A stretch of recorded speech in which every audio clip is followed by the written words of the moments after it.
Hey everybody, Eric for President here. Today's video is a little different. We actually only have one topic to discuss, and I wanted to give a little attention to a new standalone headset announcement that just happened. And while the headset does have a catch and will be unavailable to many, for those willing to try to get one or wait until it is available, it provides a decent standalone option that tit for tat actually beats the Quest in most categories and provides an option for those wanting to get out of the Facebook ecosystem, something I know many of you in my comment sections talk about a lot. Now I have reached out and am going to try and get a demo version of this to try it out and review at a later date, so I'll keep you updated. But we are going to talk about the Neo Pico 2. Now we're going to go over this all in detail because there are actually quite a bit of interesting positive notes about this headset, and there are going to be two versions of this headset, the Neo Pico 2 and the Neo Pico 2i.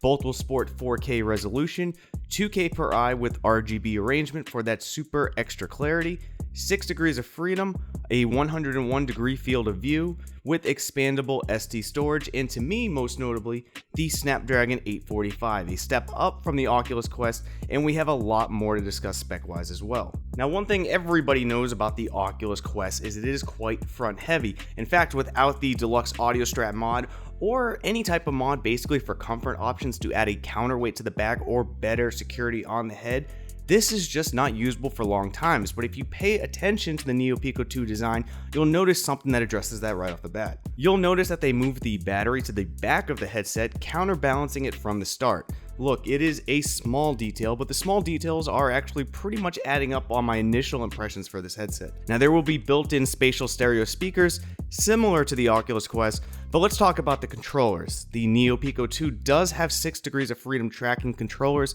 with full 360 degree support. Now the way these controllers function are going to be dramatically different than the current Oculus Quest controllers, and while the technology isn't new, it is new to the standalone VR scene for the most part, and that is electromagnetic controllers where no matter where they are, it can basically sense where the controllers are even behind your back. So when you see only two cameras on the front of the Pico, you don't need to be worried because it's tracking it differently. I also feel like Billy Mays here because wait, there's more to talk about. When it comes to a standalone library, I would love the ability to stream high-end PC VR content to the headset, and we spoke on the last video of Edge Compute, and this will be the first headset it is available on, and the Neo Pico 2 will allow content streaming stock from a VR-ready PC over wireless MIMO 5G link connections with a common 5G router needed. Now of course the thought of streaming high-end PC VR content or even playing a game like Pavlov on a 4K screen all standalone is very appealing. It's hard to judge what the streaming capability is going to be because there are just so many variables depending on your connection, things like that. So what they're promising, we'll have to see if I can ever test that. But what is interesting about this is also the refresh rate. The refresh rate of the Neo Pico 2 is 75 Hz, so we're talking just an weeny bit higher than the Oculus Quest, but nonetheless higher. But with that info, now we have to bring up the second version of this headset with also refresh rate news, the Neo Pico Eye. Now the upgrade to the Neo Pico Eye does exactly what you think, integrated eye tracking to dramatically increase performance and resolution, and that's exactly what they talk about, as well as upping the refresh rate. Now the eye tracking is brought to you by Tobii, the same as the Vive Pro Eye, and claims with dynamic foveated rendering to increase frame rates by up to 66% and reduces shadow loads by up to 72%, which will allow the hardware to provide higher quality visuals where you're looking and overall better performance. In fact, the specs label the Neo Pico 2i as going to 90 Hz, beating out both the Rift S and Oculus Quest.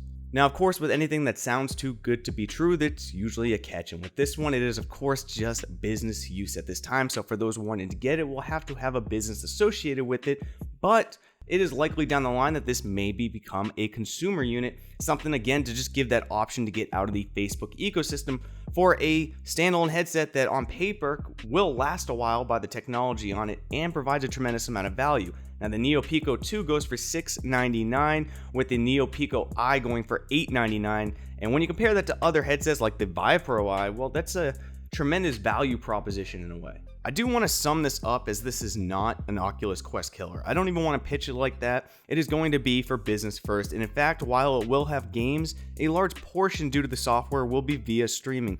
But many of you, and I read in the comments of it every time, want nothing to do with Facebook and don't want to be walled into their ecosystem.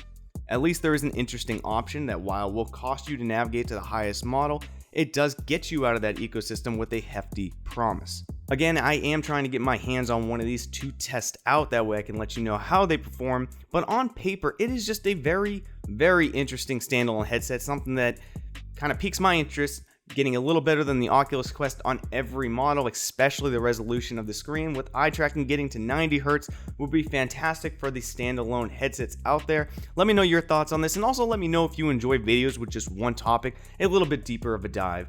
With that being said, that's the end of the video. Please leave a like if you enjoyed it, subscribe and hit that bell icon so you don't miss any of my videos as well if you enjoy these. I'll see you in the next one, VR Space Cowboys.